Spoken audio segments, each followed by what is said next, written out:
Once again, welcome you all today's session. আসলে আমাদের ক্লাসের শিডিউল অনুযায়ী আমাদের এই ক্লাস একদিনই শেষ করার দরকার ছিল, বাট আমার কাছে যেটা মনে হয়েছে যে অ্যাজ এ প্রফেশনাল আমরা যেহেতু সিএফও কোর্সে এখানে এসেছি ক্লাস করবার জন্য, সঙ্গে সঙ্গে আমাদের হচ্ছে যে আমরা দাবি করতে পারি যে আমাদের কোর্সে প্র্যাকটিক্যালি জিনিসগুলো দেখানো হয়। আমরা যে 11টা কোর্স করেছি সেই 11টি কোর্সের প্রত্যেকটাই প্র্যাকটিক্যালি আমরা চেষ্টা করি যাতে করে আমাদের স্টুডেন্টরা এবং জব ফিল্ডে একজন হেড অফ ফাইন্যান্সের রোল প্লে করার জন্য যে ধরনের কম্পিটেন্সি প্রয়োজন হয় আমরা চেষ্টা করি সেগুলো সবকিছুর একটা সমন্বয় করে এই কোর্সটাকে কন্ডাক্ট করার জন্য। তো সেই ধারাবাহিকতা যখন আমরা আইএস ক্লাসটা শুরু করেছি এবং এবারে গত সেশনগুলোয় গত 5টা সেশনে আইএস ক্লাস আমার সঙ্গে আরো কয়েকজন রিনাউন্ড চার্টার্ড অ্যাকাউন্টেন্ট নিয়েছেন, যেমন আমাদের তারেক কামাল নিয়েছেন, হুদাবাসির তারেক নিয়েছেন। সো আমরা এবারও তাই হবে, বাট আমি চাচ্ছিলাম যে যেসব আইএস গুলো খুবই কোর বেসিক যেমন আইএস 1 এই জায়গাটা একটা সময় দিয়ে আপনাদের ভিত্তি তৈরি করে দেওয়ার জন্য, কারণ আপনাদের ব্যাকগ্রাউন্ডটা আসলে এক একজন এক এক ব্যাকগ্রাউন্ডে, কেউ হয়তো এখন অ্যাকাউন্টিং এর অ্যাকাউন্টস ম্যানেজার হিসেবে কাজ করছেন, কেউ হয়তো আর একটু সিনিয়র পজিশনে, এবং কেউ কেউ আছেন আসলে অতটা সিনিয়র পজিশনে এখন কাজ করছেন না, but they are working in the field of accounts and finance. যে কারণে কিন্তু আমি শুরু থেকেই চেষ্টা করছিলাম যাতে করে একটু বেসিক লেভেল থেকে শুরু করা। সে কারণে আইএস 1টা আমি একদিনে শেষ করিনি এবং আইএস 2 তো ধরতেই পারিনি। সো আজকেও আমার মনে হয় যে আমি তাড়াহুড়ো করবো না, প্রয়োজনে আমার সেশনটা পার্টিকুলারলি আমি শামীমকে রিকোয়েস্ট করেছি যে দু একটা সেশন প্রয়োজনে বাড়ানো লাগতে পারে। আর অবভিয়াসলি অন্যরা তো করবেই, অন্য যারা আইএস ক্লাস নেবেন তারা তো অবভিয়াসলি আইএসটা বেশি ক্লাস নেবেন, তো অন্য সেশন গুলো চলবে। তো সেই ধারাবাহিকতায় আমরা গত সেশনে আইএস 1 এর ক্লাস নিতে যে আমি অবশ্য শুধু ইন্টারন্যাশনাল অ্যাকাউন্টিং স্ট্যান্ডার্ড 1 এর ভিতরেই আটকানো ছিলাম না। আমি যেটা চেষ্টা করেছি আইএসবি, আইএসসি কি, আইএস আইএফআরএস কি এর ব্যাকগ্রাউন্ড হিস্ট্রি এবং আদার স্ট্যান্ডার্ড সেটিং বডিজ যারা আছে স্পেশালি ইউএসএ সহ অন্য জায়গায় তাদের সম্পর্কে বিভিন্ন কথা বলেছি। তো আজকের ক্লাসে আমি গত ক্লাস সেশনে অনেকটা আগিয়েছি। আজকে আমরা প্র্যাকটিক্যালি একটা সেটস অফ ফাইন্যান্সিয়াল স্টেটমেন্ট আমরা আবার একটু রিভিউ করি। সেটি হচ্ছে আমাদের অ্যাকাউন্টিং যে সেট আছে, আমরা যদি বলি যে স্টেটমেন্ট অফ ফাইন্যান্সিয়াল স্টেটমেন্টস অথবা আমাদের ফাইন্যান্সিয়াল যে আমরা বছরে একবার বলেছি মিনিমাম আমাদের অ্যাকাউন্টস ফাইন্যান্সিয়াল প্রেজেন্টেশন করতে হয়, এর বাইরেও একাধিকবার বছরে 6 month, quarterly, even monthly financial স্টেটমেন্টও অনেক কোম্পানি করে থাকে। But statutory requirement for the all company annual একবার করতেই হবে। আর লিস্টেড কোম্পানির জন্য স্পেশালি হচ্ছে যে কোয়ার্টার এবং হাফ ইয়ারলি এবং অবভিয়াসলি হার্ড ক্লোজ যেটা বলে 9 মান্থস এটা আছে। তো আমি আপনাদের একটা মাল্টিন্যাশনাল কোম্পানি এর ফাইন্যান্সিয়াল স্টেটমেন্ট যদি অ্যানালাইসিস করার চেষ্টা করি, দেখার চেষ্টা করি, আপনারা স্ক্রিনে বোধহয় দেখতে পাচ্ছেন ব্রিটিশ আমেরিকান টোবাকো কোম্পানির বাংলাদেশ লিমিটেডের স্টেটমেন্ট অফ ফাইন্যান্সিয়াল পজিশন। আমি শুরুতেই বলছিলাম যে আমরা যখন একসময় আরো আগে অ্যাকাউন্টিং প্রফেশন অনেক বছরের, হাজার বছরের পুরনো অ্যাকাউন্টিং প্রফেশন, এই অ্যাকাউন্টিং প্রফেশনটা বেসিক্যালি একটা শেপের ভিতরে এসছে। আমরা সবাই জানি যে অ্যাকাউন্টিং এর ফাদার অফ অ্যাকাউন্টেন্ট বলা হয়েছে লুকা পাসিওলি। ওনার যে সুমাদি অ্যারিথমেটিকা যে বইটি, উনি সে একজন ইতালিয়ান গণিতবিদ ছিলেন এবং আপনারা অনেকেই তার সম্পর্কে আরো জানেন। স্পেশালি উনি বেসিক্যালি লিওনার্দো দা ভিঞ্চির কন্টেম্পোরারি এবং আমরা যেটুকু জানি সেটা হচ্ছে যে লিওনার্দো দা ভিঞ্চি ওনার যে সুমাদি অ্যারিথমেটিকা যে অ্যাকাউন্টিং বইটা, সেই অ্যাকাউন্টিং বইটার কিছু প্রচ্ছদ এবং ছবি এঁকেছেন। একই সঙ্গে লুকা পাসিওলি কিন্তু ম্যাথমেটিক্স এবং অ্যাকাউন্টিং এর কিছু ধারণা শিখেছেন আমাদের এই অ্যাকাউন্টিং এর জনক যেটি লুকা পাসিওলির কাছ থেকে। তো সেই ওনার যে আবিষ্কার ছিল সেই আবিষ্কারটা মূলত হচ্ছে যে এখনো অলমোস্ট 550 বছর, মোর দ্যান অলমোস্ট 600 ইয়ার্স, 600 বছর যাবত এই জিনিসটা চলছে। সেটি হচ্ছে আপনার double entry system. So double entry system সম্পর্কে আমি আগের দিন বলেছিলাম যে অ্যাকাউন্টিং এর বেশ কিছু কোর কনসেপ্ট আছে সেটি নিয়ে আলাপ করেছি, এবং কিছু ফিচার আছে সেটি নিয়ে আলাপ করেছি। তার ভিতরে বলছিলাম যে এখন ক্যাশ বেসিস অফ অ্যাকাউন্টিং সাধারণত করা হয় না, অনলি ফিউ ডেভেলপমেন্ট অর্গানাইজেশন এবং এনজিও ছাড়া ম্যানুফ্যাকচারিং এবং other commercial organization obviously double entry system করতে হয়। আর ডাবল এন্ট্রি সিস্টেম করতে গেলে আমি আপনাদেরকে আগেও বলেছি, বাট আবারও বলছি, সেটি হচ্ছে সারা পৃথিবীর সমস্ত যত অ্যাকাউন্টিং এন্ট্রি হবে, দ্যাট ইজ যখন আমরা কোনো ফাইন্যান্সিয়াল স্টেটমেন্টে আসবে তার আগে চিন্তা করতে হবে যে আসলে কোনো ট্রানজেকশন হয়েছে কিনা। ধরেন রবি যদি আমাকে কোনো একটা রেসপেক্ট অথবা ভালোবাসার থেকে একটা গিফট করে, এটির কোনো financial statement, let's say Rabi আমাকে একটা পেন গিফট করলো, so as there is no financial involvement is there, Rabi যেহেতু আমাকে out of his respect and other consideration social values থেকে আমাকে এই কলমটা গিফট করেছে, আমাকে কোনো টাকা পে করতে হয়নি, so that is not accounting. Accounting হতে গেলে ট্রানজেকশন হতে হয়, এবং ট্রানজেকশন হলে সেটিকে ডাবল এন্ট্রি সিস্টেমে আমরা অলওয়েজ জানি যে 4টা ভাগ থাকে মূলত। সেটি হচ্ছে আমরা বলি অ্যাসেট, লায়াবিলিটি, ইনকাম এবং এক্সপেন্স। সো আমি আপনাদেরকে বললাম এই 4টি জিনিসের ভিতরে আবার দুটি ব্রডার ক্লাসিফিকেশন আছে, সেটি হচ্ছে ইনকাম এবং এক্সপেন্স। এই দুটো জিনিস কিন্তু মূলত হচ্ছে যেটি হয় সেটি হচ্ছে যে একটা বছরের ভিতর ক্লোজ হয়ে যায়। ক্লোজ হয়ে যায় মানে হচ্ছে সারা বছরের এক্সপেন্স এবং ইনকামকে আমরা ইনকাম সামারির মাধ্যমে, ক্লোজিং এন্ট্রির মাধ্যমে ইনকাম সামারিতে ক্লোজ করি, থেকে যায় হচ্ছে ব্যালেন্স শিট, যেটি হচ্ছে এ কারণে ইনকাম স্টেটমেন্টকে আমরা বলে থাকি যে এটা ডিউরিং দ্য পিরিয়ড হয়, আর ব্যালেন্স শিট হয় হচ্ছে অ্যাজ অন ডেট। সো আমরা একটা ব্যালেন্স শিটে যদি একটা স্ট্যান্ডার্ড ব্যালেন্স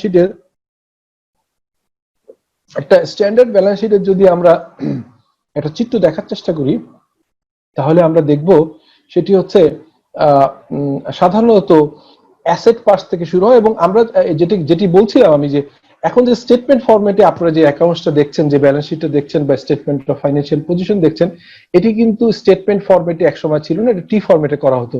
টি ফরম্যাটে সাধারণত লেফট সাইড, অর্থাৎ আমরা যেটাকে বলি ডেবিট সাইডে আমাদের লায়াবিলিটি গুলো থাকতো, এবং আমাদের রাইট সাইড যেটা হচ্ছে ক্রেডিট সাইডে মূলত আমরা রাখতাম হচ্ছে অ্যাসেট গুলো। কিন্তু এখন হচ্ছে যে আপনার অ্যাসেট এবং লায়াবিলিটি স্টেটমেন্ট ফরম্যাটে আসে।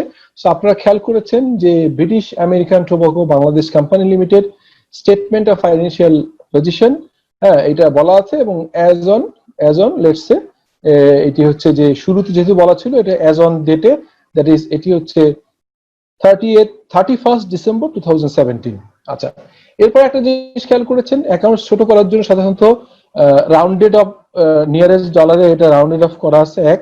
সেকেন্ড একটা জিনিস হচ্ছে যে ইন থাউজেন্ড ফিগার, এটা হচ্ছে অনেক বড় একটা ব্যালেন্স শিট সাইজ, এই জন্য 1000 মানে প্রত্যেকটা ফিগারের সঙ্গে আরো 3টা শূন্য, 3টা জিরো, 30 অ্যাড হবে, এটা আসলে 1000-এ বলা আছে, এবং বিডিটি অ্যামাউন্ট।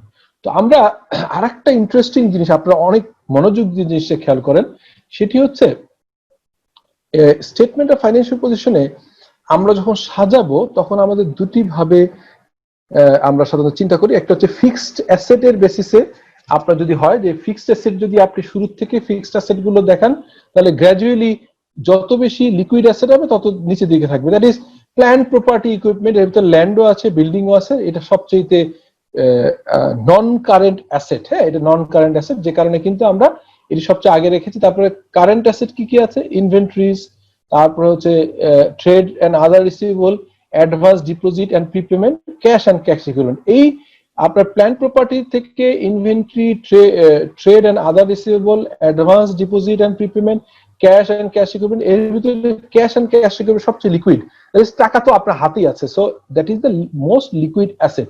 সো আমরা লিকুইডিটির দিক থেকে সবচেয়ে নন কারেন্ট অথবা ফিক্সড অ্যাসেট গুলো রেখেছি প্রথমে, দেন কম্পারেটিভলি লিকুইডিটির বেসিসে সবচেয়ে কারেন্ট অ্যাসেটকে আমরা সবচেয়ে শেষে রেখেছি। এখন আপনাদের কোশ্চেন হতে পারে,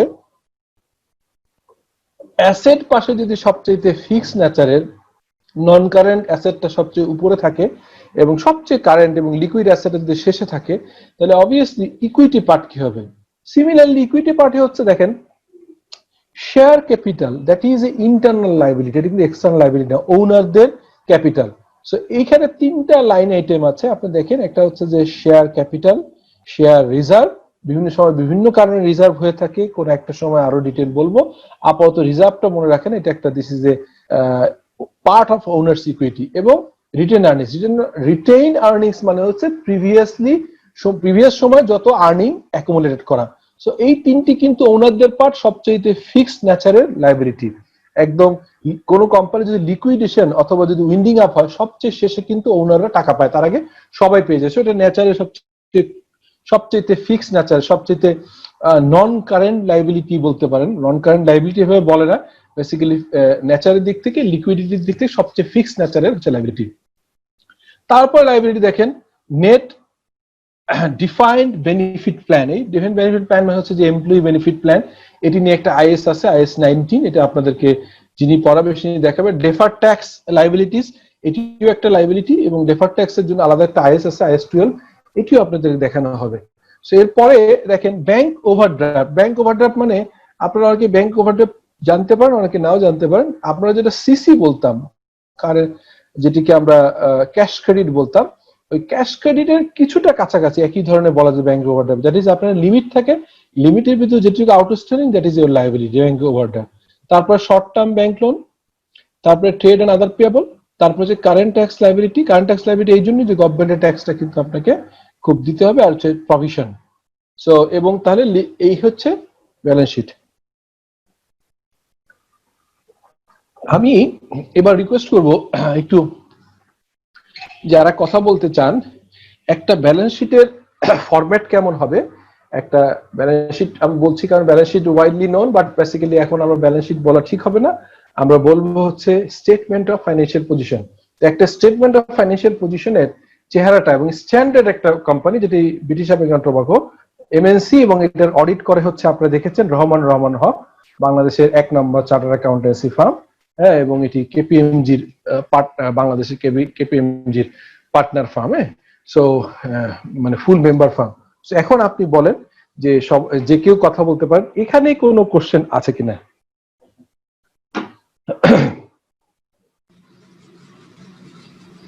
স্যার আসসালামু আলাইকুম। ওয়ালাইকুম আসসালাম, কে? স্যার আক্তার। জি জি বলেন প্লিজ।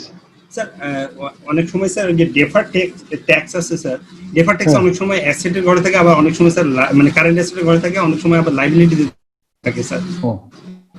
এই ডিফারেন্সটা মানে মূল কারণটা। চমৎকার কোশ্চেন।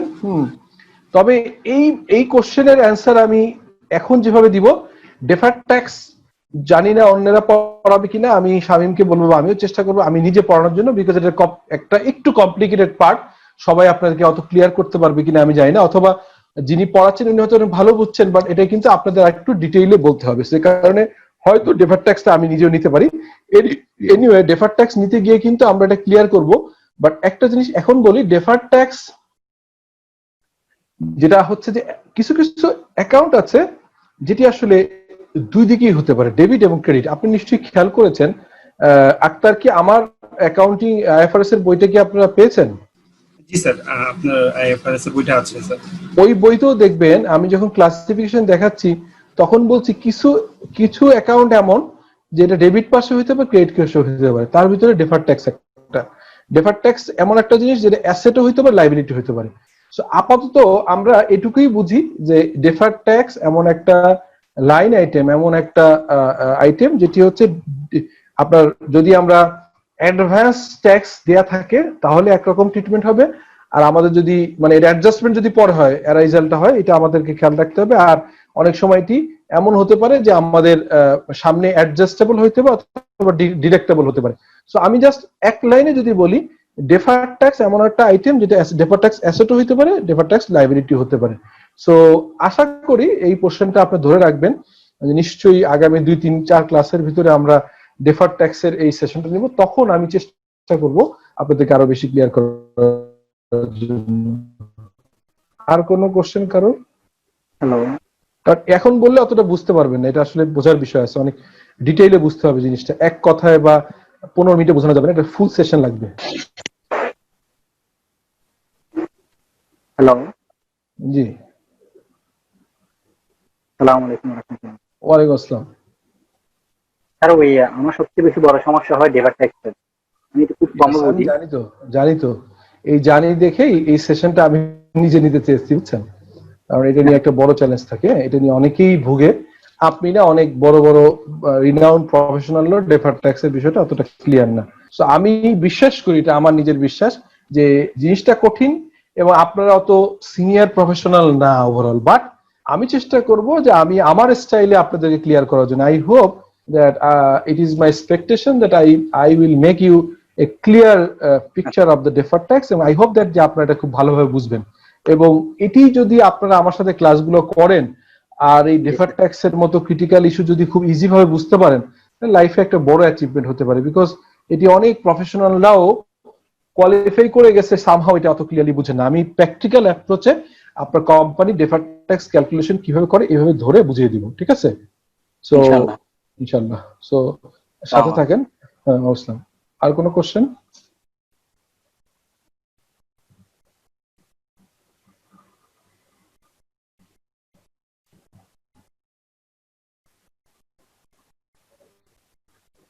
আমি যদি কোশ্চেন না থাকে আমি সামনে আগাই। হ্যাঁ, এবারে আমরা স্টেটমেন্ট অফ ফাইন্যান্সিয়াল পজিশন বললাম, এখন আমরা বলছি statement of profit and loss and other comprehensive income, তাই না? সো এখানে দেখেন আমরা কি বলছি যে আমাদের হচ্ছে যে ফাইন্যান্সিয়াল স্টেটমেন্টের 5টা পার্ট আপনাদেরকে আগের দিনে ক্লিয়ার করেছি। সরি, প্রথম হচ্ছে স্টেটমেন্ট অফ, যেটাকে এখন যেটা পড়াচ্ছে statement of profit and loss বা statement of and other comprehensive income, যেটি হচ্ছে আপনার আমাকে আগে যেটা ইনকাম স্টেটমেন্ট বলতাম সেটি। তারপর হচ্ছে স্টেটমেন্ট অফ ফাইন্যান্সিয়াল পজিশন, যেটা ব্যালেন্স শিট আমরা জানি। Statement of change in equity statement, যেটা ইকুইটি স্টেটমেন্টের যে চেঞ্জ সেটি আমরা দেখব। এরপরে হচ্ছে স্টেটমেন্ট অফ ক্যাশ ফ্লো, যেটি এখানে আসলে অত ডিটেইল বলবো না, কারণ আরেকটা আইএস আলাদাভাবে আছে 7। এবং ফাইন্যান্সিয়াল ডিসক্লোজার বা notes to the financial statement, এটি আছে। এই 5টা পার্ট। আমরা ব্যালেন্স শিটটা বা স্টেটমেন্ট অফ ফাইন্যান্সিয়াল পজিশনটা আমরা বুঝলাম, আমরা বুঝতে পারলাম। এখন আমরা যেটি বুঝবো সেটি হচ্ছে statement of profit and loss and other comprehensive income.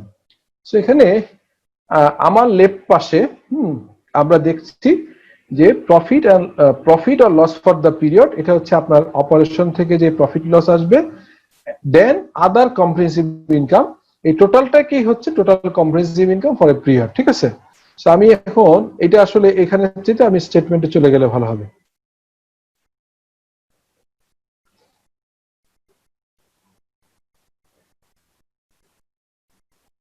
আমি এগুলো বলবো আপনাদের, কিন্তু তার আগে আমি এই সো এখানে দেখেন আগে যেগুলো বলছিলাম সেই জিনিসগুলো এখানে চলে আসছে, সরাসরি এখান থেকে বোঝানোর চেষ্টা করি। আমি যেমনি ভাবে স্টেটমেন্ট অফ ফাইন্যান্সিয়াল পজিশনে বলছিলাম যে এটি অ্যাসেট দিয়ে শুরু করা হয় সাধারণত, এবং পরবর্তীকালে লাইবিলিটি পার্ট থাকে। অ্যাসেটের ভিতর সবচেয়ে নন কারেন্ট অর্থাৎ ফিক্সড নেচারের অ্যাসেটটা হচ্ছে সবচেয়ে উপরে থাকে, দেন হচ্ছে আপনার গ্র্যাজুয়ালি লিকুইডিটি বেসিসে সবচেয়ে কম লিকুইড, যেটা সবচেয়ে বেশি লিকুইড, যেটা যেমন ক্যাশ এন্ড ক্যাশ ইকুইভ্যালেন্ট, এটি হচ্ছে সবচেয়ে শেষে প্রেজেন্ট করা হয়েছে। আর লাইবিলিটি পাশে ওনার্স ইকুইটি সবচেয়ে আগে, এবং সবচেয়ে শেষে আমাদের যে কারেন্ট, যেমন আপনার হচ্ছে যে কারেন্ট ট্যাক্স অথবা আদার পেয়াবল, স্যালারিজ পেয়াবল, এগুলো। ইনকাম স্টেটমেন্টের ফরম্যাট, যেটা statement of profit and loss and other comprehensive income, এটির ফরম্যাটটা হচ্ছে প্রথমে রেভিনিউ থাকবে। এটা আসলে রেভিনিউ আবার ডিফারেন্ট হতে পারে। রেভিনিউর ভিতরে মোস্ট অফ দ্য অর্গানাইজেশনের রেভিনিউ হচ্ছে sales revenue, that is either manufacturing organisation অথবা মার্চেন্ডাইজ, এদের রেভিনিউটা হয় সেলস রেভিনিউ। আর কিছু অর্গানাইজেশন আছে সার্ভিস রেভিনিউ, আবার কিছু অর্গানাইজেশন আছে আপনার both product sale, buy and sale করার ন্যাচারাল বিজনেস, দ্যাট ইজ হচ্ছে সেলস থাকবে, সঙ্গে সঙ্গে সার্ভিসও থাকবে। সো রেভিনিউ বলতে আসলে revenue from sales of goods, revenue from sales of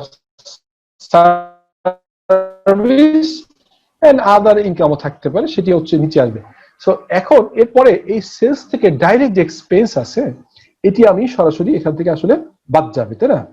তো আর যদি এটা গ্রুপ অফ কোম্পানিজ আসে তাহলে এখানে গ্রুপের অন্য কোম্পানির আপনার প্রফিট, ধরেন আমি লেটসে আমি সুপারস্টার হোল্ডিংস, হ্যাঁ আমি যে গ্রুপে আছি যে নমিনেটেড ডিরেক্টর, সেই গ্রুপে সুপারস্টার হোল্ডিং যদি একটি কোম্পানি হয়, তার যদি সাবসিডিয়ারি কোম্পানি থেকে সুপারস্টার ইলেকট্রনিক্স, তাহলে ইলেকট্রনিক্স এর শেয়ার অফ প্রফিট মানে অ্যাসোসিয়েট এখানে আসবে যদি অ্যাসোসিয়েট কোম্পানি হয়ে থাকে। তেমনি ভাবে তারপর হচ্ছে প্রফিট বিফোর ট্যাক্স আসলো, তারপরে ইনকাম ট্যাক্স বাদ গেল, তারপরে হচ্ছে যে প্রফিট ফ্রম কন্টিনিউইং অপারেশন, এরপরে যদি ডিসকন্টিনিউ অপারেশন থাকে, হ্যাঁ এখানে আপনাদের কোশ্চেন থাকবে ডিসকন্টিনিউ অপারেশন কি, আমি জানি না আপনাদের কোশ্চেন থাকবে কিনা, সো এটা আমি পরের স্লাইডে আরো ক্লিয়ার করছি। ডিসকন্টিনিউ অপারেশন থেকে প্রফিট লস আসবে। তাহলে এবার আদার কম্প্রিহেনসিভ ইনকাম, সেটা হচ্ছে যদি আমাদের ডিসকন্টিনিউড কোনো অ্যাসেট থাকে, রিভ্যালুয়েশন গেইন অথবা লস থাকে, আদার কম্প্রিহেনসিভ ইনকাম বিফোর ট্যাক্স হয় এবং ট্যাক্স বাদ দেয়, ফাইনাল ইনকাম আসে। তো এখান থেকে আমরা আসলে একটা প্র্যাকটিক্যাল ফাইন্যান্সিয়াল স্টেটমেন্ট দেখিয়ে তাহলে আমার মনে হয় আরো ক্লিয়ার হবে।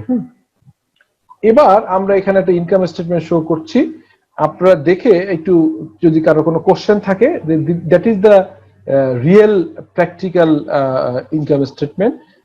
আমি যেহেতু ব্যালেন্স শিটটা বা স্টেটমেন্ট অফ ফাইন্যান্সিয়াল পজিশন দেখাচ্ছিলাম ব্রিটিশ আমেরিকান টোবাকোর, সো স্বাভাবিকভাবেই এর statement of profit or loss and other comprehensive income, এটি আমি একই কোম্পানি অর্থাৎ British American Tobacco Bangladesh limited দেখাচ্ছি। এবং as it is a listed company, listed কোম্পানির আপনার ফাইন্যান্সিয়াল স্টেটমেন্ট পাবলিক ডোমাইনে থাকে, অর্থাৎ এটি নিয়ে কোনো আপত্তি করার জায়গা নেই, যে কেউ এটা নিয়ে তাদের একাডেমিক পারপাস ইউজ করতে পারে। সো আমি আপনাদেরকে কোশ্চেন করব যে এই statement of profit or loss and other comprehensive income, এই ব্যাপারে কোনো আপনাদের কোনো কোশ্চেন আছে কিনা? স্যার আমার একটা কোয়েশ্চেন আছে। বলেন না স্যার এখানে স্যার আমরা যে টার্নওভার থেকে যে আমরা এক্সপেন্স গুলো ব্র্যাকেটের মধ্যে দেখাই স্যার, এখানে আছে যেটা ব্র্যাকেটের মধ্যে, ব্র্যাকেটের মধ্যে থাকা মানে তো স্যার মাইনাস ফিগার। অ্যাকচুয়ালি তো এই যে আমার এটা মনে করেন যে এখানে duty, supplementary duty and tax, এটা তো অ্যাকচুয়ালি মাইনাস ফিগার না, তাহলে এখানে মাইনাস দেওয়াটার কারণটা কি স্যার? মাইনাস ফিগার না মানে হচ্ছে এখানে এটা বিষয় হচ্ছে আপনি যোগ বিয়োগ দেখাবেন না, হ্যাঁ আপনার রেভিনিউ কি, এটা কি আয় নাকি, এখানে যে লেখা আছে গ্রস টার্নওভার, এটা কি আপনার আয় নাকি ব্যয়, মানে ইনকাম অর এক্সপেন্স? টার্নওভার তো ইনকাম। ইনকাম। আর সাপ্লিমেন্টারি ডিউটি এন্ড ভ্যাট, এটা কি আপনার, এটা কি ইনকাম অর এক্সপেন্স? এটা এক্সপেন্স স্যার। এটা এক্সপেন্স না ইন এ সেন্স, কারণ হ্যাঁ এক্সপেন্স আবার এক্সপেন্স না, ভ্যাটটা আমরা কাস্টমারের থেকে নিয়েছি, এখানে কিন্তু অন বিহাফ অফ দিস আপনার কি মানে যারা কিনেছে, সেই যারা সিগারেট কিনেছে তারা ভ্যাট দিয়েছে, তাদের অন বিহাফ আমরা কালেক্ট করেছি। এটা আমার সেলস না, এই জন্য এটাকে এখন আমার রেভিনিউর ভিতরে গ্রস টার্নওভারের ভিতরে ভ্যাট ঢুকানো আছে, তাই না? হ্যাঁ হ্যাঁ, তো ওটা আমি বাদ দিলাম, তো আমার তো এটা না, আমার নেট টার্নওভার কত, ওই টাকা তো গভর্নমেন্টকে দিয়ে দিব, বুঝতে পারছেন না? কোশ্চেনটা করছিলেন কে জন্য? সরি আল্লাহ স্যার। তালহা, তো বুঝতে পেরেছেন যে আমার টার্নওভার কিন্তু আমার সেল, তো গ্রস টার্নওভারের ভিতর ট্যাক্স আছে, মানে ভ্যাট আছে, যে ভ্যাটও ইনফ্যাক্ট ট্যাক্স। এটা হচ্ছে ট্যাক্সের দুটো পার্ট, একটাকে বলা হয় ডাইরেক্ট ট্যাক্স, একটাকে ইনডাইরেক্ট ট্যাক্স। ইনকাম ট্যাক্স হচ্ছে ডাইরেক্ট ট্যাক্স, আর হচ্ছে ইনডাইরেক্ট ট্যাক্স হচ্ছে, ডাইরেক্ট ট্যাক্স হচ্ছে ইনকাম ট্যাক্স যেটা আমরা, আর ইনডাইরেক্ট ট্যাক্সের ভিতর আছে ভ্যাট, কাস্টম, এগুলো। তো ভ্যাট হচ্ছে বেসিক্যালি আমরা on behalf of Bangladesh government আমরা এই ব্রিটিশ আমেরিকান টোবাকো কালেক্ট করছে। তো তার যে এখানে টার্নওভারের ফিগার গ্রস দেয়া আছে, ফিগারে যদি বলি তিনটে শূন্য তো এখানে আছে। স্যার এই জায়গায় ছিল না, আমি তো কোয়েশ্চেনটা একটু ক্লিয়ার করি আপনাকে স্যার। এখানে স্যার ভ্যাট, তারপরে যে কস্ট অফ সেলের আগে মাইনাস ফিগার, আমি যদি নোটসে যাই কস্ট অফ সেল যে ফিগারটা আছে ওইটার সাথে কিন্তু ব্র্যাকেটটা নাই, মাইনাসটা নাই, কিন্তু এখানে বিয়োগ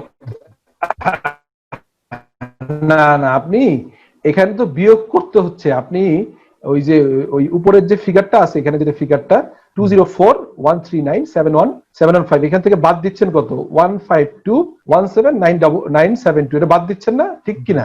জি বাদ দিচ্ছি। বাদ দিতে গেলে আপনার কি, তো বাদের ফিগারটাই তো নেগেটিভ ফিগার, বিয়োগ ফিগার, আর বিয়োগ ফিগারটাকে তো ব্র্যাকেট দিয়ে দেখানো হয়।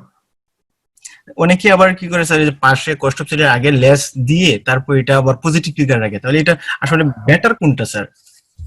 আরে দুইটাই একই কথা, আপনি লেস দিয়ে লিখলেও বিয়োগ করতেছেন, ব্র্যাকেট দিলেও বিয়োগ করতেছেন, করতেছি কিন্তু এখানে স্যার তো আপনার সমস্যা কি? এটা তো কোনো প্রেজেন্টেশনে বেটার কোনটা? বেটার, তো বেটার বলে আসলে তেমন কিছু নাই, সেটি হচ্ছে যে আপনি যেভাবে স্বাচ্ছন্দ্য বোধ করেন। তবে যেহেতু এখানে বুঝতে হবে যে আপনার আইএস এইভাবে দেখানো আছে, আইএস এর যে স্ট্যান্ডার্ড ফরম্যাটে, সঙ্গে সঙ্গে একটা গ্লোবাল কোম্পানি এভাবে করেছে এবং অডিটর হচ্ছে রমন হক। তো স্বাভাবিকভাবেই আমরা ওই অর্থে বেটার বলতে পারি এটি যেভাবে দেখানো আছে, ঠিক আছে।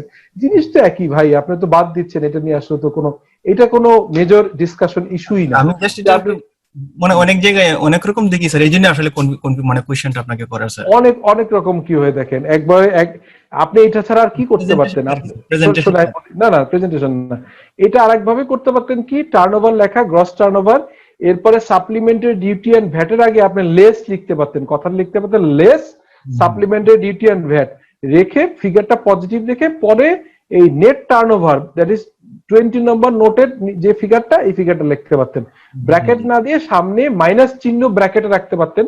এটাকে আরো দুই ভাবে দেখাইতে পারতেন, সেটা হচ্ছে সাপ্লিমেন্টারি ডিউটি এন্ড ভ্যাটের সামনে একটা মাইনাস চিহ্ন দিয়ে ব্র্যাকেটে আটকায় রাখতে পারতেন, এটা একটা স্টাইল। আর একটা স্টাইল হচ্ছে যে মাইনাস চিহ্ন না দিয়ে লেস কথাটা লিখতে পারতেন। জিনিস একই, এটা নিয়ে আসলে ডিসকাশনের ইস্যু নেই। আর কোনো কোশ্চেন? আসসালামু আলাইকুম ওয়ালাইকুম। স্যার। ওই WPPF এটা মিনিংটা কি? আচ্ছা, এটা হচ্ছে ওয়ার্কার প্রফিট পার্টিসিপেশন ফান্ড। আচ্ছা, ভালো কোশ্চেন করছেন। সেটি হচ্ছে আপনার যেটা হচ্ছে এমপ্লয়ি বেনিফিট বলে একটা জিনিস আছে, তার ভিতরে থাকে যে নর্মালি আপনার প্রভিডেন্ট ফান্ড থাকে, গ্র্যাচুইটি থাকে। আর WPPF এক সময় গত কয়েক বছর আগেও মূলত হচ্ছে লিস্টেড কোম্পানির জন্য ম্যান্ডেটরি ছিল। এটি হচ্ছে প্রফিটের একটা সার্টেন পার্সেন্টেজ, লেটস সে 5% আপনাকে WPPF এ দিতে হবে, মানে ওয়ার্কার প্রফিট পার্টিসিপেশন, মানে প্রফিটের লাভে, প্রফিট যে হবে না কোম্পানির প্রফিটের একটা অংশ সমস্ত ওয়ার্কার এমপ্লয়িরা পাবে, ঠিক আছে। তো এইটি হচ্ছে WPPF, ঠিক আছে। তো এখন হচ্ছে যে সব কোম্পানির জন্য একটা সার্টেন টার্নওভার থাকলে সবাইকে এটা করতে হবে ইমপ্লিমেন্টেশন, এই বছর থেকে ম্যান্ডেটরি সবাই করতে হবে, মানে নেক্সট ইয়ার থেকে। আরেকটা ওই নোট 23 আর 24 আর কি, এখানে ওই যেটা ব্র্যাকেট দিয়েছে ওটা তো এক্সপেন্স বোঝাচ্ছে না, নেট ফাইন্যান্সিয়াল ইনকাম ও এক্সপেন্স। ওই দেখেন এখানে কিন্তু ক্লিয়ার লেখা আছে, প্রথমে যে আমাকে তালহা কোশ্চেনটা করছিল, লেখেন লেখা আছে নেট ফাইন্যান্স ইনকাম অবলিক দিয়ে এক্সপেন্স, এক্সপেন্সকে আবার ব্র্যাকেটে দেয়া, তার মানে হচ্ছে যখন খরচ হবে তখন ব্র্যাকেট হবে। তো এখানে ব্র্যাকেট মানে খরচ, আর যদি পজিটিভ ফিগার থাকতো তাহলে ফাইন্যান্স ইনকাম হতো, ঠিক আছে। আর পরেরটা দেখেন ঠিক ইমিডিয়েট পরে নন অপারেটিং ইনকাম অবলিক দিয়ে ব্র্যাকেট এক্সপেন্স রাখছে। তো এখানে যে 24,469, এটা কি, এটা কি ইনকাম না expense? Income, right, as it is A positive figure, ওখানে তো লেখাই আছে। এটা কিন্তু আসলে সেলফ এক্সপ্লেনেটরি বলে, নিজে নিজেই বোঝা যায়, মানে খুব প্রেজেন্টেশনটা জটিল না, খুব ইজি প্রেজেন্টেশন, খেয়াল করেন। ঠিক আছে।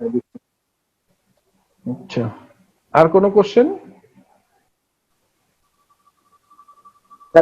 এখানে তো আমাদেরকে তো কারেন্ট টেস্ট আর ডেফেক্ট টেস্ট ডিটেইলস বুঝাবেন না স্যার? হ্যাঁ, এখানে পরে এটা ওই যে ধরেন এখানে যেভাবে ফিগার দেয়া আছে এখান থেকে বোঝানো যাবে না, কারণ এখানে বোঝাতে গেলে ওইটা একটা 1 ঘন্টার ক্লাস হইতে হবে। তা আমি চেষ্টা করব, আমি আপনাদেরকে বলি, সেটি হচ্ছে যে এরপরে ক্লাসটা হবে IS2 ইনভেন্টরি, এটা আমি নিব।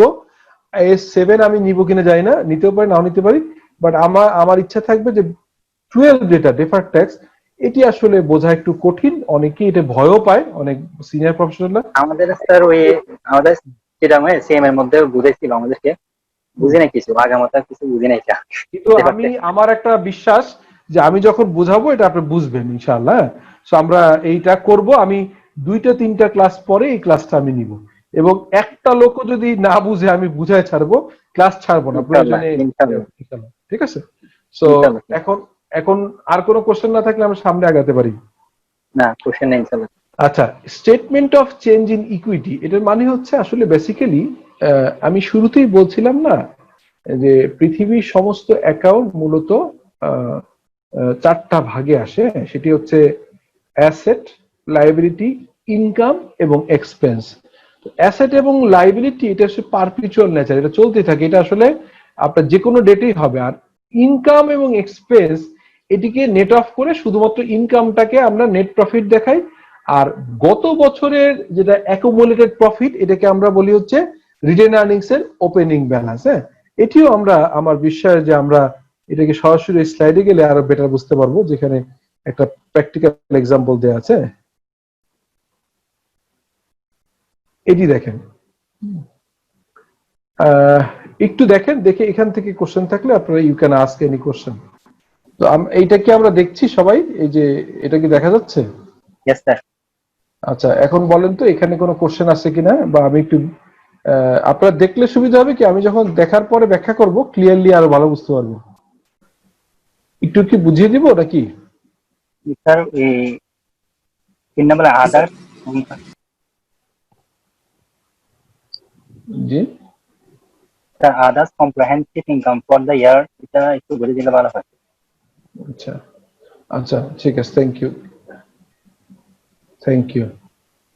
আচ্ছা, এখানে দেখেন একটা জিনিস, সেটি হচ্ছে যে আমরা এখানে বলছি যে British American Tobacco Bangladesh company limited statement of change in equity. তো আপনার কলামগুলো খেয়াল করেন, কলামগুলো হচ্ছে শেয়ার ক্যাপিটাল, শেয়ার ক্যাপিটাল আছে, এরপরে শেয়ার রিজার্ভ, ক্যাপিটাল রিজার্ভ।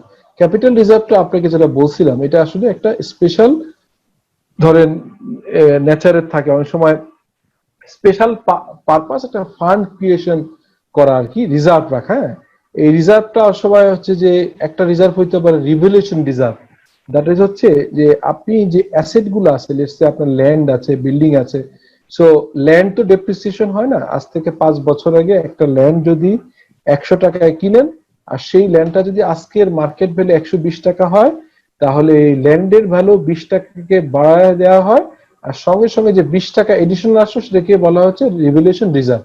এই ধরনের বিভিন্ন রিজার্ভ থাকে। তো শেয়ার ক্যাপিটাল মানে ওনারদের দেয়া টাকা, আর রিজার্ভটা হচ্ছে কোন একটা ভাবে এখানে রিজার্ভ আসছে, সেটা ওই যে আপনার রিভ্যালুয়েশন রিজার্ভ হইতে পারে, আদার রিজার্ভ হইতে পারে। তারপরের যে লাইনটা সেটাকে বলা হচ্ছে রিটেন আর্নিংস। রিটেন আর্নিংস এর আর সর্বশেষে হচ্ছে টোটাল ইকুইটি।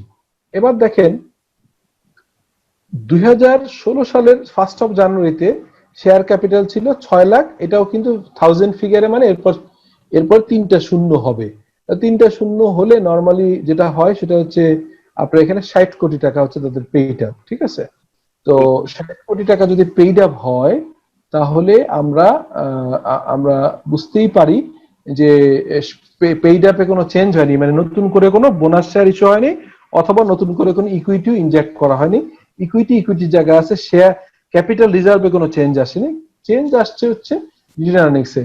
2016 সালের জানুয়ারির 1 তারিখে রিটেন আর্নিংস ফিগার ছিল, এখানের ফিগার অনুযায়ী আমি 3টা শূন্য যদি বাদ দেই, ধরলাম 3টা শূন্য নাই, তাহলে এটা আমরা পড়বো হচ্ছে 1,39,44,626।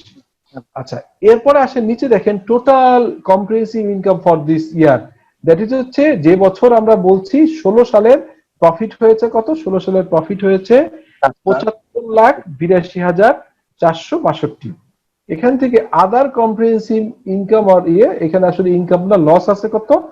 আদার কম্প্রিহেনসিভ ইনকাম এর হেডের আন্ডারে এসে লস আছে হচ্ছে 9,399। তাহলে রিটেন আর্নিংস এর total comprehensive income for the year কি হলো? রিটেন ওই দুটা বাদ দিয়ে আপনার 75,82,462 থেকে বাদ যাচ্ছে হচ্ছে 3,999, তাহলে আসবে হচ্ছে 75,73,63,063। এর সঙ্গে ওনারদের ডিভিডেন্ড দেওয়া হয়েছে 33 লক্ষ টাকা। তাহলে ওপেনিং রিটেন আর্নিংস সঙ্গে হচ্ছে টোটাল কম্প্রিহেনসিভ ইনকাম, আমরা এখানে যদি দেখাই টোটাল সরি আমি ইয়েটা সরে গেল, আমি এখানে আঁকতে চাচ্ছি না, আমার পেনটা নেই, এটা পেনে আঁকাও যায়। সেখানে 1,39,44,662 সঙ্গে যোগ হয়েছে 75,73,63, তার থেকে বাদ গেছে যে 33 লাখ। তাহলে 2016 সালের শেষে আপনার ইয়ে আসছে কত, আপনার যেটাকে বলা হয় হচ্ছে যে ব্যালেন্স কত আসছে, এটা হচ্ছে 1,82,00,000। আর এই পাশে টোটাল ইকুইটির সঙ্গে যোগ হয়েছে হচ্ছে পেইড আপ ক্যাপিটাল আর হচ্ছে আপনার এই ইয়েটা ক্যাপিটাল রিজার্ভ। তাহলে এই যে ব্যালেন্স যেটা আছে 31 ডিসেম্বর 2016, এর থেকে কি হয়েছে total expense, total comprehensive income for the year 2017 এসে আবার প্রফিট অ্যাড হয়েছে 78 লক্ষ টাকা। এই বছরে কোনো আদার কম্প্রিহেন্সিভ ইনকাম অথবা এক্সপেন্স নাই। তার মানে হচ্ছে 1,82,00,000, 1,82,00,000, 1,82,00,000-এর সঙ্গে আমাদের যোগ হয়েছে হচ্ছে 1,82,00,000, 1,82,00,000 সঙ্গে যোগ হয়েছে আপনার হচ্ছে 78,29,856। এখান থেকে ডিভিডেন্ড দেওয়া হচ্ছে 36 লাখ। তাহলে ইন্ডিং আছে 2,24,47,542। আর ওই ফিগারের সঙ্গে শুধুমাত্র আপনার আর কোনো কিন্তু চেঞ্জ নেই। চেঞ্জ আছে হচ্ছে শেয়ার ক্যাপিটাল আছে 6 লক্ষ টাকা, আর শেয়ার ক্যাপিটাল রিজার্ভ আছে হচ্ছে 64,000। তো যোগ করলে বেসিক্যালি হয় হচ্ছে 2,31,12,438। So this is the closing total equity, যেটি ব্যালেন্স শিটে আছে। আপনি ব্যাক করে দেখেন, আমি যদি দেখাই এখানে ফিগারটা আছে কত, 2,31,00,000। আমরা যদি ব্যাক করে দেখি এটাই পাবো। এখানে বলা আছে দ্য নোটস অন পেজেস 180, 211-তে। আমি আমার ইয়ের জন্য প্রেজেন্টেশন ইজি করার জন্য আমি এই টোটালটা এনেছি। আপনারা কিন্তু এই 2017-এর ব্যালেন্স শিটটা যদি ডাউনলোড দেন ডিটেইলটাই আছে, আপনি আরো ডিটেইলে দেখতে পারবেন। ঠিক আছে, তো আমি এখানে এনেছি পার্ট, বাট আপনারা ফুলটাই দেখতে পারবেন। এই দেখেন আমি ব্যালেন্স শিটে যদি যাই, এই যে এই দেখেন, এই সরি, এই ব্যালেন্স শিটে দেখেন এই যে রিটার্ন আর্নিংস এর ফিগারটা 2,31,12,408। ঠিক আছে,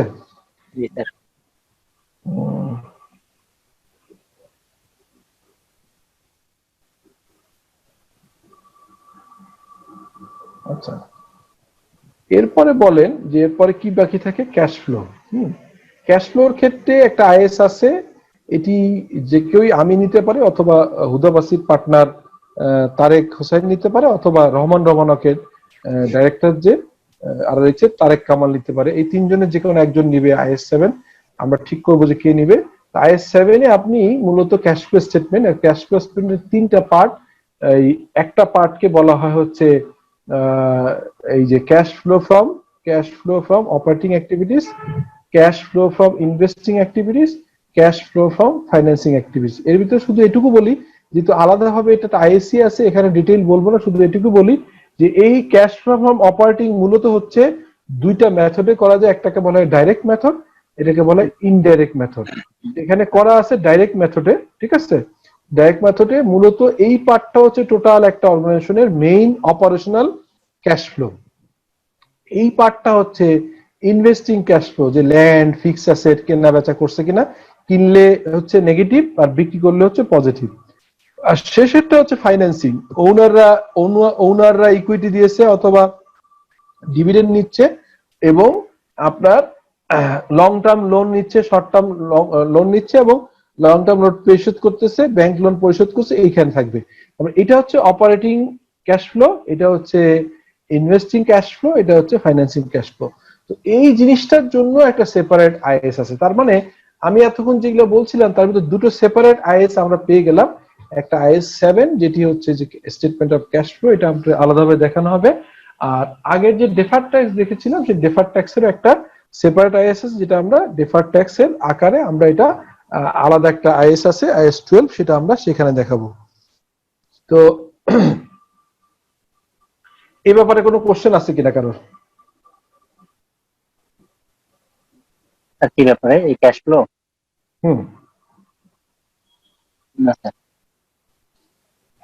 তাহলে তাহলে এই পর্যন্ত আমরা কি কি ক্যাশ ফ্লো আমরা করছিলাম জানি বিবিএমবি তে, আর হ্যাঁ আইসিএম এর মধ্যে একটু পার্থক্য উপরের হ্যাঁ গুলা।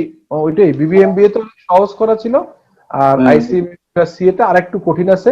গত ক্লাসে ফারুক সাহেব বলেছিলেন জি, যেটি হচ্ছে যে কনসোলিডেট, বা যেটাকে আমরা যখন একাধিক কোম্পানি, দ্যাট ইজ হচ্ছে যখন আমি একটা কোম্পানির সাবসিডিয়ারি থাকে, প্যারেন্ট থাকে, তো যখন কনসোলিডেটেড ক্যাশ ফ্লো করা হয় তখন আলাদা কিছু কমপ্লেক্সি আসে। তো আমি হয়তো এই কোর্সের জন্য কমপ্লিকেটেড লেভেলে না গেলেও ফারুক সাহেবের এটার জন্য ডিফারেন্ট ভাবে একটা ওনার সাথে শেয়ারিং এ যাবো, আপনারা চাইলে জয়েন করতে পারেন, সেটা আলাদাভাবে আমরা দেখিয়ে দিব সেটা। কিন্তু আমরা নর্মালি 7 এ এত ডিটেইলে যাই না, বাট ওইটা হচ্ছে কনসোলিডেশনের ডিফারেন্ট ক্যাশ ফ্লো হয়, সেটি নিয়ে আমরা একটা প্রয়োজনে আধা ঘন্টা একটা সেশন করবো আলাদাভাবে, সেটা আপনাদেরকে ইনভাইট করব ডিউ কোর্সে। এটা ক্লাসের ভিতর হয়তো থ্যাংক অতটা ইউ স্যার। জি, ঠিক আছে ভাই। তো এই পর্যন্ত কি মোটামুটি আমরা তো খুব কঠিন যাইনি আমরা কিন্তু, এবং প্র্যাকটিক্যাল ধরেন আমি বিশ্বাস করি যদি আপনারা এই ফাইন্যান্সিয়াল স্টেটমেন্ট নাও নামাতে পারেন, আমি লুইনকে রিকোয়েস্ট করব কালকে শামিম স্যারের সাথে শেয়ার করবেন, করে এটা নামাবেন, নামায় সম্ভব হলে সবাইকে মেইল করে দিবেন। আমি জানি না টোটালটা 179 পেজ, তো আমার মনে হয় যে অন্য পার্ট না দিয়ে শুধুমাত্র স্টেটমেন্ট অফ ফাইন্যান্সিয়াল পজিশন, তারপরে হচ্ছে, আর আমার কাছে হার্ড কপি আছে, যদি আপনি এমন প্রয়োজন হয় যে নেটে নাই, তাহলে আমি ওই কপি স্ক্যান করে আপনাদের দিতে পারবো। সেটি হচ্ছে যে স্টেটমেন্ট অফ কম্প্রিহেনসিভ ইনকাম, তারপরে স্টেটমেন্ট অফ ফাইন্যান্সিয়াল পজিশন, তারপর হচ্ছে change in equity statement, cash flow, এবং এইটার যে ব্যাকগ্রাউন্ডের কাজটা আছে আপনার প্রত্যেকটারই খেয়াল করছেন নোট আছে, তাই না? খেয়াল করেছেন কি যে প্রত্যেকটারই নোট আছে, নোট মানে নিশ্চয়ই ব্যাখ্যা টাকা আছে, ওটা পড়লে আরো ক্লিয়ার হবে। এখানে যেমন ধরেন এই নোট 20, 21, 22, 23, 24, 25, 26, 28, এই নোটগুলো দেখলে আরো ক্লিয়ার হবেন। তো আমি যেটা করব সেটি হচ্ছে এটা আপনাদেরকে পাঠাবো, আপনারা দেখবেন, যদি কোনো কোশ্চেন থাকে ওইটা আমি স্ক্রিনে এনে আবার সলিউশন করব। এখানে দেখবেন যে 5 থেকে আছে 5, 6, 7, 8, 9, 10। এখন আপনারা কেউ কোশ্চেন করতে পারেন স্যার 5 থেকে শুরু হলো, আগের 1 থেকে 4 কি? কারো কোশ্চেন কি এটা আছে? 1 থেকে 4 কই গেল? এটা স্যার এই চারটা স্টেটমেন্ট। না না না, কি অ্যান্সার করলেন এটা? আশরাফুল স্যার। আশরাফুল। কেউ একজন আমাকে বলতে পারবেন? ফারুক সাহেব ডেফিনেটলি পারবে, উনি আইসিএম এর সিনিয়র স্টুডেন্ট, ওনাকে আমি পার্সোনালি খুব ভালোভাবে চিনি। অন্যরা অ্যান্সার করেন তো যে নোট শুরু হলো 5 থেকে কেন, দেখি আপনাদের মানে একটা জাস্ট কমন আন্ডারস্ট্যান্ডিং, না পারলে কোনো ক্ষতি নেই, জাস্ট বোঝার জন্য বলেন তো। আমাদের যে অন্যান্য নোট গুলো আছে, যেমন আমরা সেলস নামে একটা নোট আছে, তারপরে পারচেস নামে একটা নোট স্যার আছে। ওটা পলিসি নোট থাকে 1 থেকে। কে কে বলছে এটা? Sohag sir. Sohag, thank you Sohag, thank you so much. হ্যাঁ, জি স্যার। সোহাগ যেটা বলেছে এটা ঠিক আছে, সেটি হচ্ছে জানি যে আপনারা জানবেন অথবা জানবেন না, এটা বড় কোনো অন্যায় কাজ না, সবাই কম বেশি খেয়াল করেছেন। সেটি হচ্ছে এখানে ফাইন্যান্সিয়াল যে ডিসক্লোজার বা notes to the financial statement, দুইটা ভাগ থাকে। একটা ভাগকে আমরা বলি হচ্ছে মানে ন্যারেটিভ বা ডেসক্রিপটিভ, আর একটা হচ্ছে number, numerical figure. So numerical মানে যেগুলো সংখ্যা আছে ওগুলা থাকে প্রথমে পলিসি নোট থাকে, যেমন আমরা এটাকে প্রথমে আমরা বলি কোম্পানির একটা ব্রিফ ছোট নোট থাকে, কবে ইনকর্পোরেশন কি কি অবস্থা থাকে, 1 নম্বর নোট। 2 নম্বর নোটে হয়তো বলা থাকে ডেপ্রিসিয়েশন করেছি স্ট্রেট লাইন মেথডে। 3 নম্বর নোটে হয়তো বলি যে আমরা এটা অ্যাক্রুয়াল বেসিসে করেছি। সো এই বিষয়গুলো কিছু নোট থাকে যেটি কোনো ফিগার থাকে না, ডেসক্রিপটিভ থাকে, এটা 1 থেকে 4, 1 থেকে 5, 1 থেকে 7 হতে পারে। এইটা বলার পরে নাম্বারের সংখ্যা মানে সংখ্যার হিসাবগুলো সাধারণত পরে হয়। তো আমি কিন্তু এটা দেখা ছাড়াই বলতেছি যে 1 থেকে 4 ছিল হচ্ছে পলিসি নোট বা ডেসক্রিপটিভ নোটগুলো, আর যেটি হচ্ছে যে আপনার নিউমেরিক্যাল মানে ফিগার, সেটা 5 থেকে শুরু। সবাই কি এখন ক্লিয়ার? আমরা কিন্তু মাশাআল্লাহ, আমি যদিও এটা কমপ্লিট হলো না, নোট সহ দেখলে আরো চমৎকার হতো যদি এই জিনিসটা আপনারা বুঝেন। অনেক মানে বড় জিনিস বুঝে ফেলছেন আপনার ফাইন্যান্সিয়াল। অনেকেই কিন্তু এত স্ট্যান্ডার্ড অ্যাকাউন্টস আপনাদের করা হয় না সাধারণত, কিন্তু নোট টোট সহ যদি এই জিনিসটা বুঝতে পারেন, এবং আপনারা যদি এই বেসিসে একটা অ্যাকাউন্টস আপনার কোম্পানি তৈরি করে ফেলতে পারেন, তাহলে কিন্তু লাইফ চেঞ্জিং, যে আপনি নিজের হাতে একটা ফাইন্যান্সিয়াল সিস্টেম তৈরি করলেন। এবং সেটি করতে যায় যদি কোনো প্রবলেমে পড়েন, আপনারা প্রয়োজনে আমার সাথে শামীমের সাথে শেয়ার করবেন। আর আমি চাইবো যে এইভাবে আপনারা জিনিসটা দেখেন। এই দেখেন আছে এখানে, ঠিক আছে? আমি যেটা বলেছিলাম ঠিক আছে?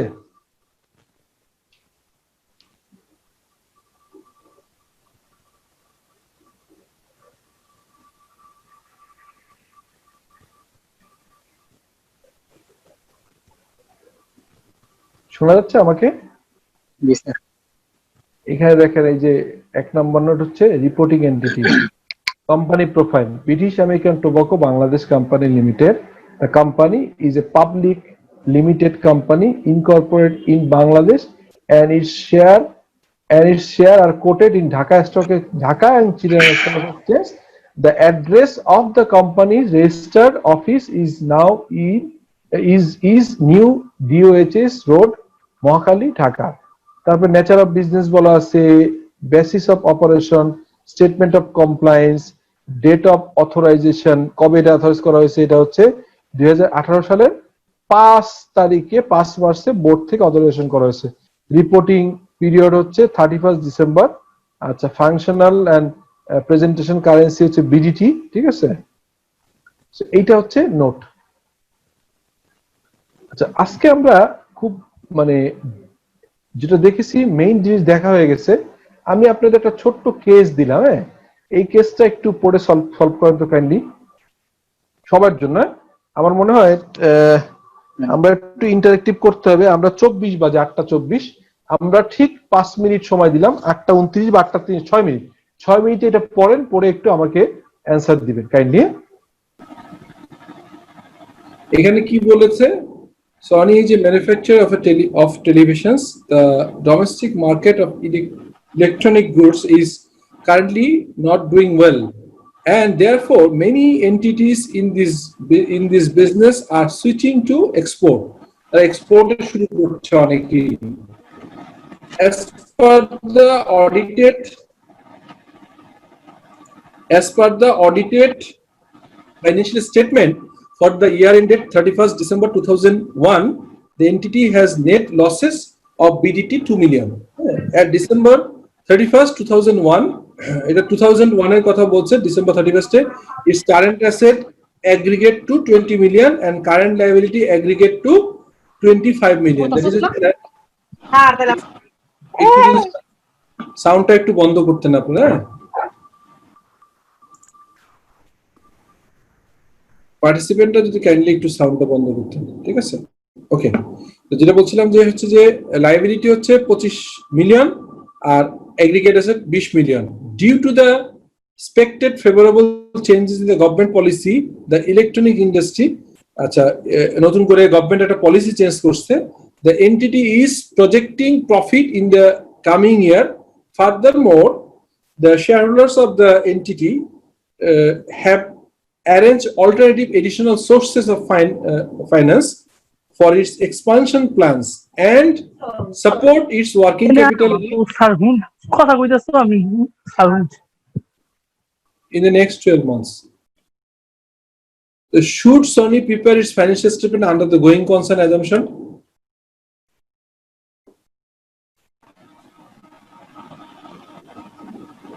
বোঝা গেছে কোশ্চেনটা? জি স্যার, বোঝা যাচ্ছে। কি বলেন তো, এটা কি গোয়িং কনসার্নে হবে কি হবে না? জি স্যার, গোয়িং কনসার্ন হবে। গোয়িং কনসার্নে হবে। কে বলছেন? নাইম ভাই? জি, মনে হচ্ছে গোয়িং কনসার্নই হবে, বাট ডিসক্লোজার প্রয়োজন হবে। আচ্ছা, গোয়িং কনসার্নে কেন হবে বলেন তো? যেহেতু এটা আরো 1 বছর চলবে স্যার, নেক্সট। আচ্ছা, এক্স্যাক্টলি, সেটা হচ্ছে যে কোম্পানি লস করেছে, ঠিক আছে? লস করা মানেই তো যে বিজনেস বন্ধ হয়ে যাবে তা না, এটা একটা ইস্যু। সঙ্গে সঙ্গে এটা এডিশনাল ক্লু আছে যে গভর্নমেন্টের কিছু পলিসি ফার্দার পজিটিভলি চেঞ্জ আসবে। আরো একটা বিষয় আছে যে ওনাররা আরো কিছু টাকা ঢুকাবে। সো এই সমস্ত কিছু বিবেচনা করে আমরা ক্লিয়ারলি বলতে পারি যে এই অর্গানাইজেশন অ্যাটলিস্ট আগামী 12 মাস চলবে। আর যেহেতু আগামী 12 মাস চলবে, সেহেতু এটা গোয়িং কনসার্ন দেখাইতে হবে নাকি? বাট আমাদের মানে ইয়ে আছে কি হচ্ছে, আমরা যদি এক কথা না বলে এভাবে বলি যে two factor arise should doubt in the কি হচ্ছে, ডাউট আছে entities liability to continue as a going concern. ডাউটটা কি আছে? নেট লস হচ্ছে 2 মিলিয়ন, আর at the statement of financial position date the working capital deficiency current কত? 25 million. হ্যাঁ, 25 মিলিয়ন যদি আপনার হচ্ছে লায়াবিলিটি হয়, 20 মিলিয়ন যদি অ্যাসেট হয়, 5 মিলিয়ন কিন্তু ওয়ার্কিং ক্যাপিটাল শর্টেজ আছে, তাই তো? জি, 2 মিলিয়ন লস। একটু যদি সবাই সাউন্ডটা কমাই দেন, মানে ইউনিট করতেন। সো 2 মিলিয়ন হচ্ছে লস, সঙ্গে সঙ্গে 5 মিলিয়ন ওয়ার্কিং ক্যাপিটাল শর্ট। কিন্তু এখানে ইন্টারেস্টিং হচ্ছে, however there are two mitigating factor. কি কি আছে? The shareholders ability to arrange funding for the entity expansion and working capital need. আরো একটা জিনিস হচ্ছে projected future profitability due to the expected favorable changes in the government policy for the industry and the entity is operating within. বোঝা গেছে জিনিসটা ভাই? জি sir. জি sir. এটা কিন্তু একটা বড় একটা জিনিস, বাট এইগুলোই কিন্তু একজন সিনিয়র ম্যানেজমেন্ট অ্যাকাউন্টেন্ট, একজন সিনিয়র ফাইন্যান্সিয়াল স্টেটমেন্ট অ্যানালিস্ট অথবা একজন প্রফেশনালের কাছ থেকে কিন্তু এই জিনিসগুলোই আশা করে যে আসলে এই লেভেলের বুঝতে পারেন কিনা। আমরা এক কথায় যে বললাম যে গোয়িং কনসার্ন, তার ব্যাখ্যাটাও কিন্তু চমৎকার করে এখানে দেওয়া আছে।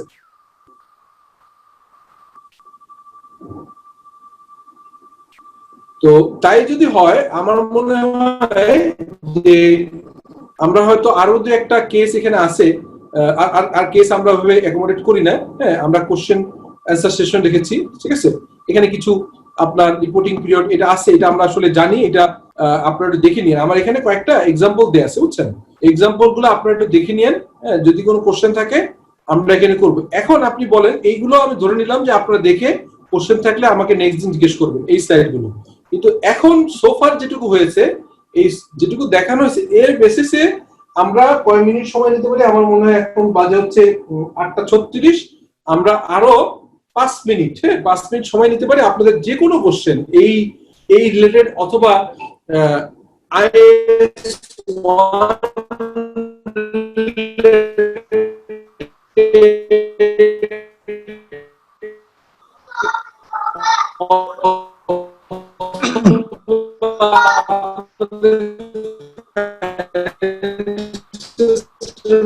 তৈরি করার ক্ষেত্রে স্যার সাউন্ডে একটু প্রবলেম হচ্ছে মনে হয় স্যার, আরেকবার একটু বললে ভালো। আমাকে জি স্যার, শুনতে পাচ্ছি না। এখন কি এখন পাচ্ছেন? জি স্যার। আচ্ছা, আমাকে দেখা যায় না? এখন দেখা যাচ্ছে। আপনার ক্যামেরা অফ। এখন দেখা যাচ্ছে না স্যার। ও আচ্ছা আচ্ছা, তাহলে ক্যামেরাটা অন করে এবার। জি স্যার। ওকে ওকে, ফাইন ফাইন। তো এখন বলেন আপনার কোনো কোশ্চেন আছে কিনা? আমার একটা কোশ্চেন ছিল স্যার। বলুন না প্লিজ। বাজেটের উপর কোনো কি আইএস আছে স্যার? Budget related? আচ্ছা আচ্ছা, নাইম সাহেবের কোশ্চেন না? জি। ওকে ওকে, আমি বুঝতে পেরেছি নাইম সাহেব। সো আমি আপনার কোশ্চেনটা বুঝতে, কোনো কোশ্চেন একসাথে দেই, 2-3টা কোশ্চেন একবারে নেই, আর যদি কোনো কোশ্চেন থাকে। আমার একটা কোশ্চেন ছিল স্যার। বলুন না প্লিজ। স্যার ওই যে ফার্স্ট আইএস এ আপনি বলেছিলেন যে স্যার যেই সব আইএস গুলো অমিট হয়ে গেছে সেগুলো আমরা এখানে ইনলিস্ট করিনি। স্যার আপনার হচ্ছে আইএস 39 39 স্যার, এখানে আপনার হচ্ছে আইএস 1 এ ওই যে example of item recognise outside of profit or loss আপনার বইয়ে স্যার। হ্যাঁ, ওখানে স্যার আপনি আইএস 39টা আবার রেফারেন্স দিবেন স্যার 4 নাম্বার বুলেট পয়েন্টে। মানে আইএস এখানে যে আইএস গুলো নেই 39 যেমন, এর মানে ওটা অমিট হয়ে গেছে বা ওটা আইএফআরএস এ চলে আসছে, বাট ওই 39 এর আবার একটা রেফারেন্স আছে স্যার। ও আচ্ছা, এটা একটা ব্যাপার আছে, এটা একটা কন্টিনিউয়াসলি চেঞ্জ হয়। তো ধরেন আমরা যখন করেছি এটা, আমাদের তো বইটা আমি একটু আপনাদেরকে বলি, সেটি হচ্ছে এই বইটা আমরা প্রায় 4 বছর, প্রথম বইটা মানে আইএসটা আমাদের করতে প্রায় 4 বছর সময় লেগেছে, বুঝছেন। কিন্তু পরবর্তীকালে যেটা হয়েছে, আইএস এর পরে আইএফআরএস কিন্তু আবার অত সময় লাগে নাই। তো ওইটার ভিতরেই আসলে বেশ কিছু চেঞ্জ চলে আসছে। তো আমি আপনার পয়েন্টটা বুঝেছি, আমার সামনে এখন বইটা নেই, আমি দেখে নেক্সট দিনে আপনাকে একটা ফিডব্যাক দিব, ঠিক আছে। এটা অ্যান্সার আমি দিয়ে দিলাম যে আমি আপনাকে, এবং ওই পয়েন্টটা এখন কোন আইএফএস টাচ করছে I will let you know. Akhtar কোশ্চেন করতে। জি জি স্যার, ঠিক আছে ভাই, আমি আপনাকে এটা আলাদাভাবে জানাবো, ঠিক আছে, মানে এখানেই জানাবো, বাট আমি জেনে জানাবো, ঠিক আছে। Thank you sir. ওকে, এবার হচ্ছে নাইম ভাই যে কোশ্চেনটা করেছিলেন বাজেটের, আসলে হয় কি, বাজেট ম্যানেজমেন্ট অ্যাকাউন্টিং টুল। হ্যাঁ, আমি আপনাকে একটা ইন্টারেস্টিং তথ্য বলি, সবাই জানেন তারপরে একটু বলি। সেটি হচ্ছে অ্যাকাউন্টিং মূলত ব্রডার 2টা ভাগে ভাগ করা যায়।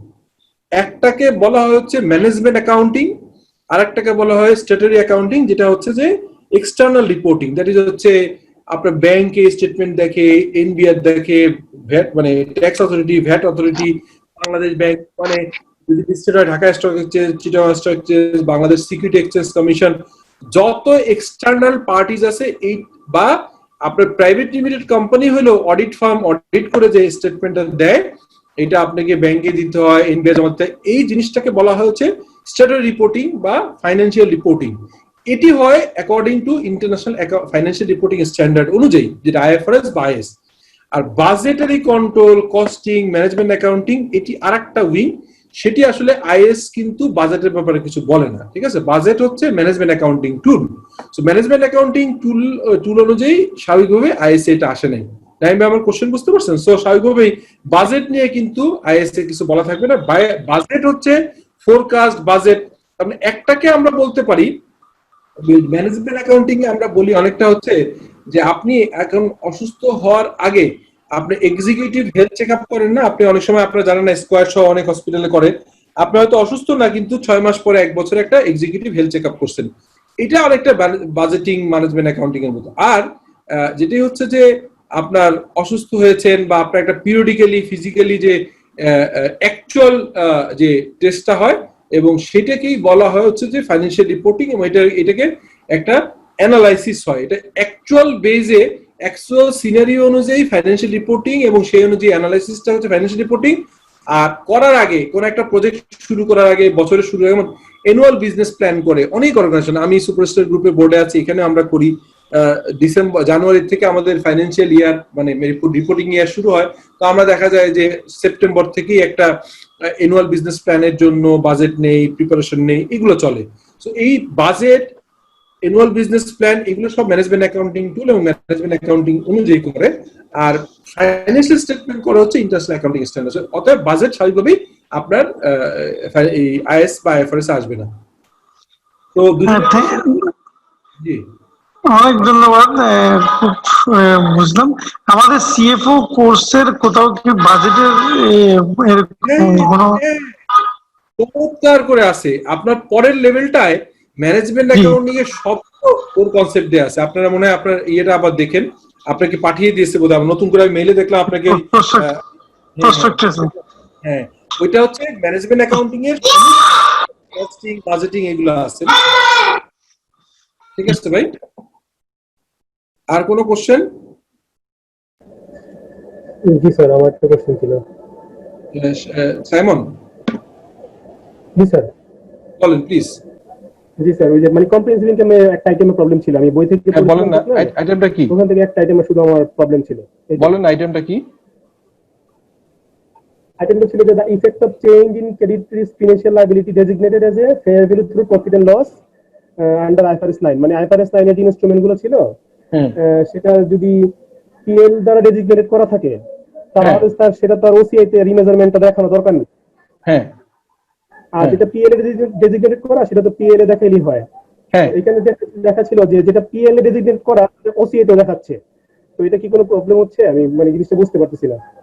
আচ্ছা, আমি কি পেজ নাম্বার বলবেন? আমার যেহেতু বইটা সামনে নেই, আমি একটু দেখে আপনাকে নেক্সট ক্লাসে বলি। আপনি অনেক ডিপলি পড়েছেন, থ্যাংক ইউ ফর দ্যাট। এটা আমার বইয়ের পেজ থেকে কোট করছেন বা কোনো বই থেকে? জি স্যার, 22 পৃষ্ঠায় ছিল। 22 পৃষ্ঠা। আমি এখনই দেখে রাখি, নেক্সট ক্লাসের শুরুতে এটা বলে নিব। দুইটা জিনিস, একটা হচ্ছে যে এইটা মনে হয় বলছি, আর একটা জন্য কি বললাম, এইটাই বলেছে, আমি নেক্সট দিনে এটা বলে দিব 22 পাতায়। আর স্যার আইএএস 39টা বলতে চাইছিলেন স্যার। আচ্ছা, আইএস 39 এর একটা রেফারেন্স আছে, এই দুইটা জিনিস। ঠিক আছে, থ্যাংক ইউ। আপনার গ্রুপে প্রয়োজনে এখন একটু কাইন্ডলি একটু গ্রুপে লিখে দেন যে একটা রেফারেন্স আছে আইএস 39, আর একটা হচ্ছে যে যেটা আমাকে পরে বললো সাইমন, যে আপনার আইএফআরএস 9 অনুযায়ী রিকগনিশনের ইস্যুটা, এটা ওসিআই না কি ওসিআই না, এটা। সো 22 পাতা, এই দুটো লিখে দেন, আমি আপনাকে নেক্সট ক্লাসে শুরুতে চট করে অ্যান্সার দিয়ে দিব। আমার বইটা কোনো কারণে নিয়ে বসিনি, আমি দেখে বলছি আপনাকে।